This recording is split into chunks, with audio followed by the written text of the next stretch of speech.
जी, आपने सुना, बीन की आवाज़ सुनी, कितनी मेहनत के साथ ये बजा रहे थे। हम इनसे पूछते हैं कि इतनी मेहनत के साथ आप ज़ोर से फूंक रहे थे तो और ये बीन बज रही थी, तो इसके लिए क्या खुराक की भी ज़रूरत होती है या नहीं?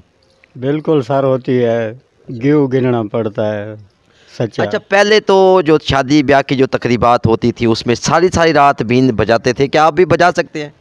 नहीं, 2-3 घंटे बजा सकते हैं और नहीं, हमारे वाले साहब तो पूरी रात बजाता था। आप इनके जो वालिद साहब थे वो सारी रात बीन बजा सकते थे, लेकिन आज का जो दौर है उसमें ये सिर्फ 2 से 3 घंटे बजा सकते हैं। देख रहे थे आप, इतनी इसमें मेहनत होती है और ताकत के साथ और हवा के साथ जब इसको गाया जाता है और साथ साथ इसको सुर बनाए जाते हैं। अच्छा, आप कोई और सुर सुना सकते हैं?